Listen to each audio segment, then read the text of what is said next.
So the Global March is the biggest wildlife conservation event in this country.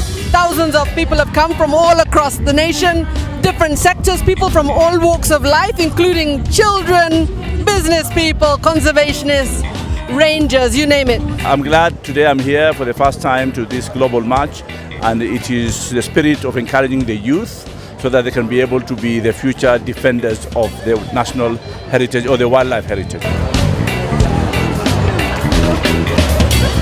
We have endangered species and we need to protect them. And these are important. And for us, it's a heritage that generates employment, generates money for the economy, and we need to do everything to save this wildlife as well. When you trade in trophies, then what are you saying? We are telling the younger generation that it's okay to kill animals.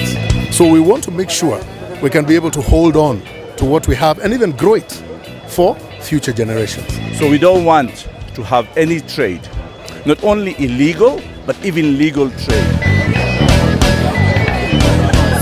Poaching is a global disaster, and animals need their lives just like how we need ours.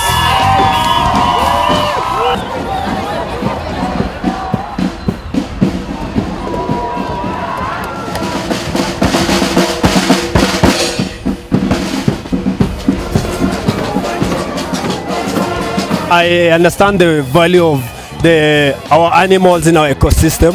Yeah, it feels great to really conserve these creatures. It brings us income as Kenya, and it's always also an heritage for us. If now we've added giraffes to the list of almost endangered animals, what happens to in the next 20 years? Will our kids just be seeing giraffes at roundabouts and statues? We are against the market and the trade of our wildlife. Let's walk the streets, make noise about it, and we believe that somebody somewhere will hear what we are talking about. If we don't educate people, if we don't create awareness, then we will lose a very significant part of our culture, our heritage, and our economy. I think it's really important nowadays to fight more and more for wildlife, because even if we are protecting more and more, there's still so much cruelty going on in nature, and that's why it has to stop right now. At least people are now more aware of some of the challenges that are going on, especially the threats facing our wildlife.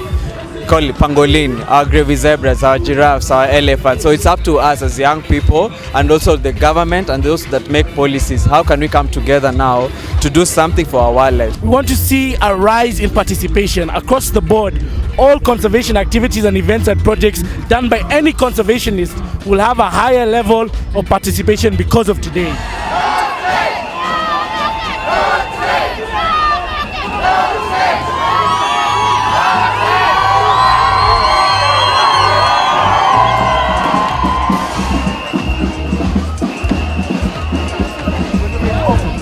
We are not going to relent on this agenda. I am very clear. As a Kenyan government, and we have consulted extensively with stakeholders, we have one position. Elephants will go to Appendix 1. Giraffe will go to Appendix 2. And we must take this position seriously. So I want to declare tomorrow to be free entry for all Kenyans in Nairobi National Park, the orphanage, and the safari walk for all Kenyans. So it's a really important moment when we can all come together because we all believe in one thing, and that is justice for wildlife. We're losing our animals because of global demand for ivory, rhino horn, pangolin scales, and many other animal products. And as Kenyans, we're saying we're going to defend this, we're going to champion it, but we want people around the world to stop buying this stuff. Honestly, you don't need pangolin scales, you don't need rhino horn, and you certainly don't need ivory. So stop buying it, and let's look after our animals where they belong.